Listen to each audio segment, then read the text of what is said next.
Hello, YouTube, and welcome to a United Logistics and Military Corporation, or ULMC, first look at the Starfarer March 2016 as it enters our hangar as of Alpha 2.3.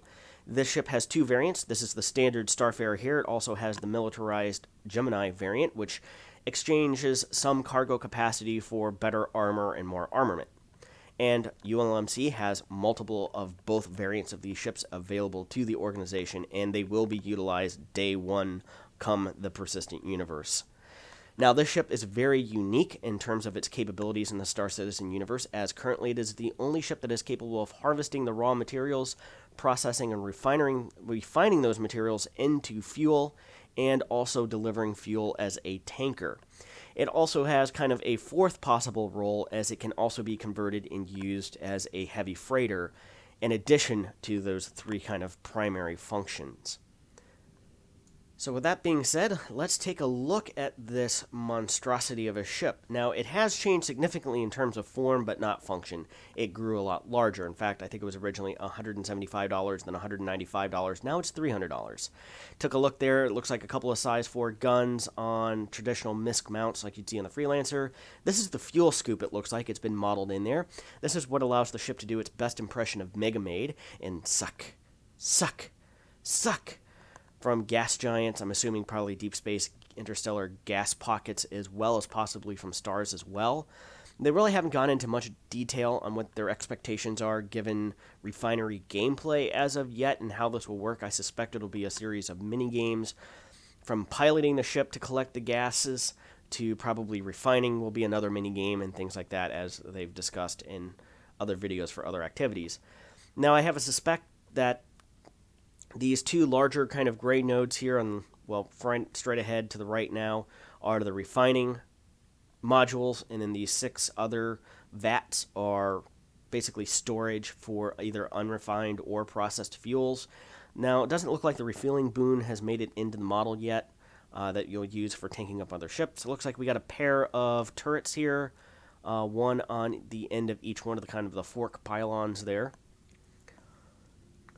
So that's for defensive capabilities. I assume that's going to be pretty good for defending against rear attacks. I don't know about any attacks from the side.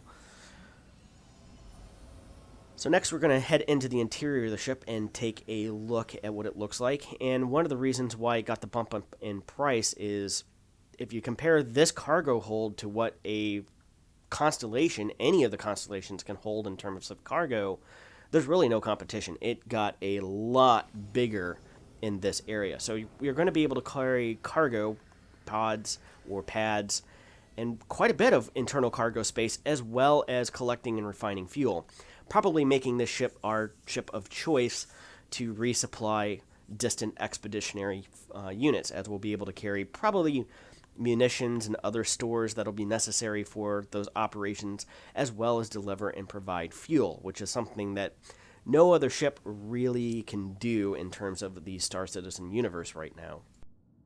There's also a number of jump seats across the way as well, meaning that this ship can probably also accommodate at least some passengers, maybe not in luxury accommodations, but either other members of your org who need to hitch a ride to and from, say, a remote operating base could do so, or you could haul in-game passengers. That makes the ship very, very flexible.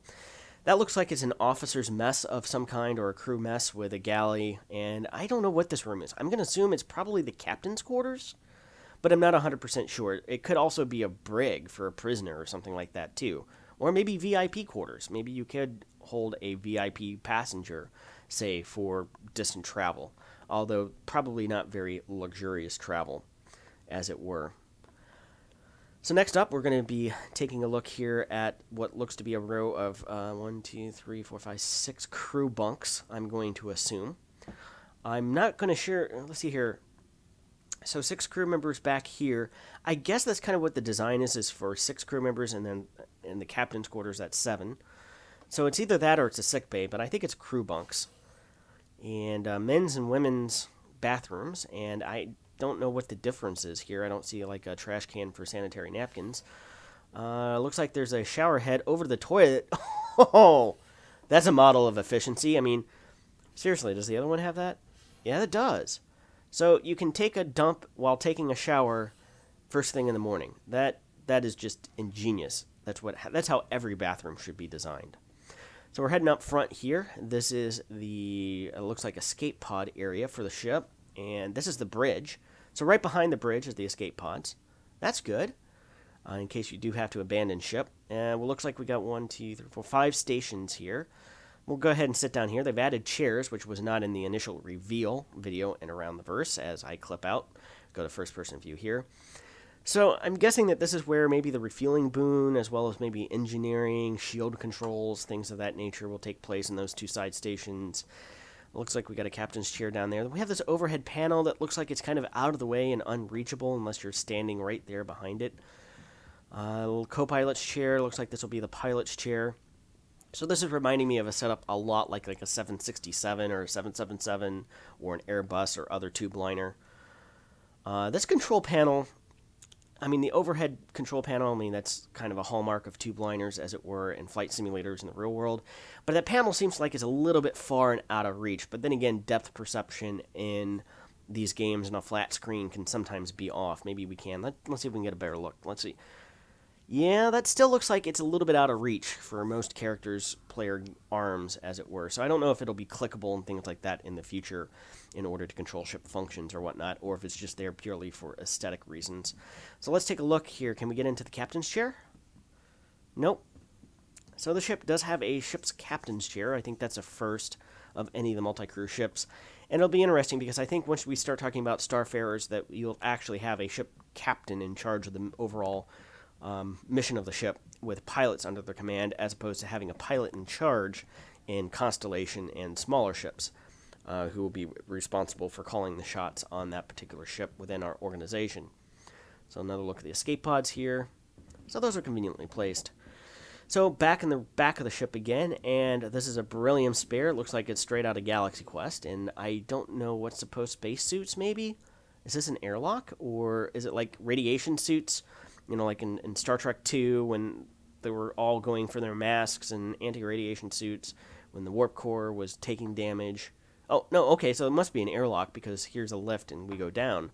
And here's the catwalk, okay, so what's in here? Okay, it's basically the other side of where we were, overlooking the cargo bay. And the catwalk here looks like there's these...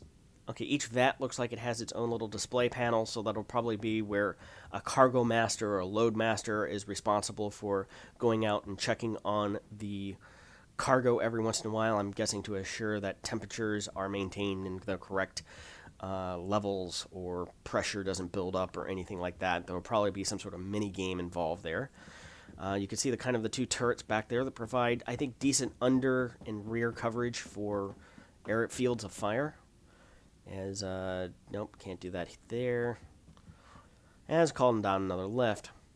So that's kind of the catwalk. It doesn't look like you can control the refueling boom from back there, but we'll see. Finally, we're here kind of take another look of the exterior of the ship, and you can see there's a massive turret there in the center. So you have, it looks like 4 gimbaled guns. It looks like that has size 4 guns on that turret. It's a manned turret. So that's actually quite a bit of firepower. In the front of the ship and on top of the ship. I would certainly, depending on how fast that turret ends up tracking, because we're not currently able to get into any of the turrets. At least I wasn't able to. I didn't get a use command on them. So it'll be interesting to see how that plays out. Well, thank you very much for watching, and we will see you next time.